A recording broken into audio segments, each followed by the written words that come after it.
Hai guys, ketemu lagi dengan aku di channel Lady Din. Semoga kalian semua dalam keadaannya sehat dan bahagia. Kali ini aku mau membahas cerita tentang penculikan seorang remaja yang kasusnya menggantung sampai bertahun-tahun. Bagaimana kisah lengkapnya? Tanpa basa-basi lama-lama, kita langsung masuk ke ceritanya ya. Sebelumnya jangan lupa untuk subscribe dulu channel ini dan nyalakan lonceng notifikasinya supaya kalian tahu video terbaru dari aku.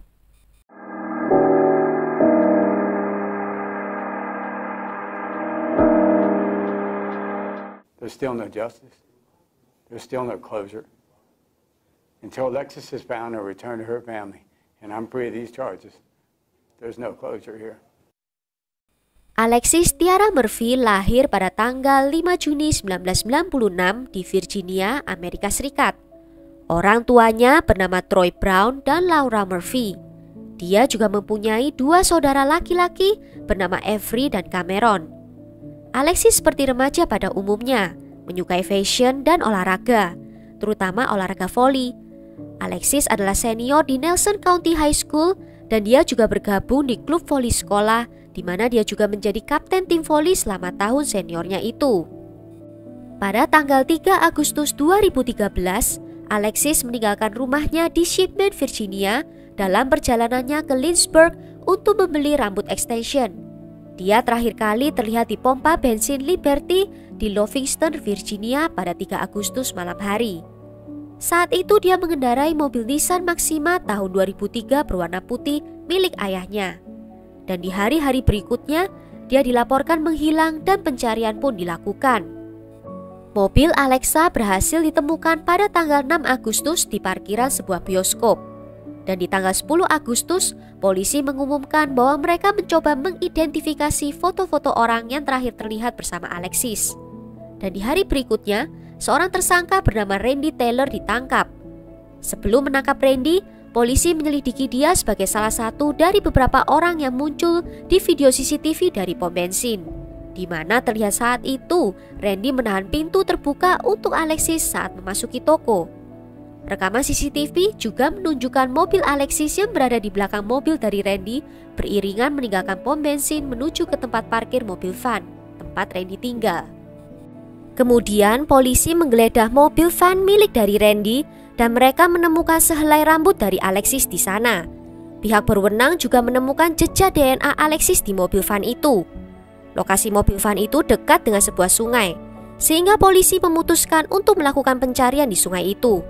Mereka mengerahkan tim penyelam dan anjing pelacak untuk melakukan pencarian dan berhasil menemukan sebuah sweater merah. Sweater itu awalnya dikira milik dari Alexis, namun setelah penyelidikan lebih lanjut dinyatakan sebaliknya. Beberapa telepon genggam juga ditemukan dan langsung dikirim ke laboratorium FBI di Quantico untuk diinvestigasi. Di tanggal 24 September 2013, Randy didakwa atas 2 tuduhan kejahatan. Dan di bulan Januari 2014, Randy didakwa atas tuduhan penculikan dan pembunuhan tingkat pertama. Penyelidik juga menggeledah properti Randy sesaat sebelum diadili dan menemukan lebih banyak lagi bukti yang memberatkan di bawah sofanya, yaitu seperti hair extension, bulu mata palsu, dan kaos biru seperti yang dikenakan Randy dalam rekaman CCTV di pom bensin. Dan di tanggal 1 Mei 2014, kasus ini dibawa ke pengadilan. Pemilihan juri memakan waktu sekitar 8 jam, dan persidangan ini akan dipimpin oleh Hakim Michael Gamble. Randy ternyata juga dikaitkan dengan hilangnya seorang remaja di Virginia bernama Samantha Clark yang hilang di tahun 2010. Bukti yang diajukan kepada Randy termasuk sebuah kaos bernoda merah dan beberapa bukti yang didapatkan dari mobil van Randy, seperti kuku yang sobek dan sebuah tindikan berlian. Juga ada kesaksian dari kasir pom bensin yang menyatakan kalau dia melihat Randy dan Alexis terlihat berbicara satu sama lain.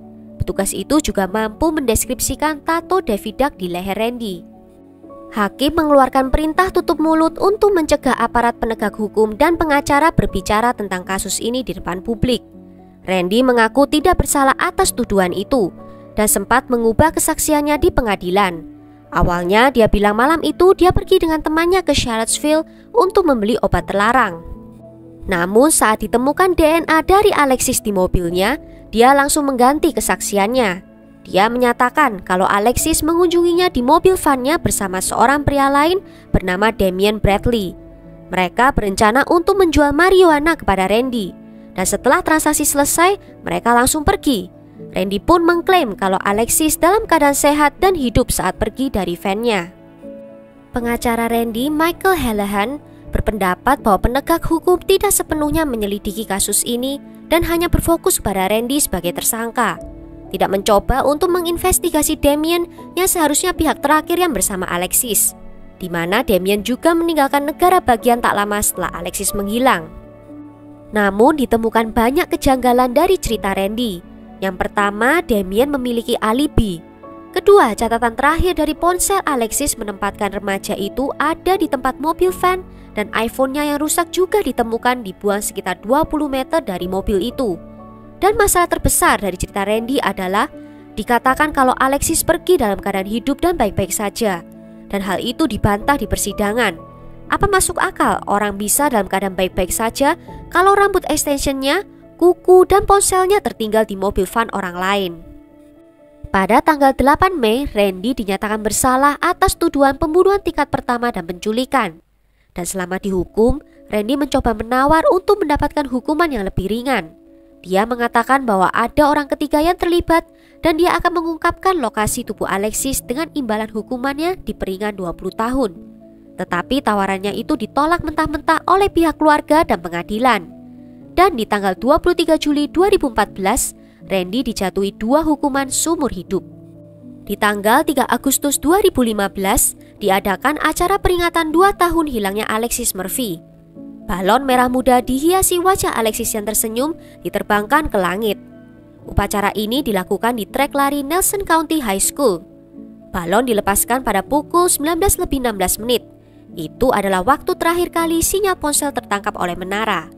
Acara itu juga diisi dengan doa, nyanyian, dan pidato dari keluarga. Akhirnya pada tanggal 3 Desember 2020, sisa-sisa dari tubuh ditemukan di sebuah properti pribadi di Lovingstone dan berhasil diidentifikasi secara positif sebagai Alexis Murphy di tanggal 5 Februari 2021. Hasil dari identifikasi tidak diumumkan secara publik untuk memberikan kepada keluarga Alexis waktu untuk berduka dan membuat pengaturan yang tepat untuk pemakamannya.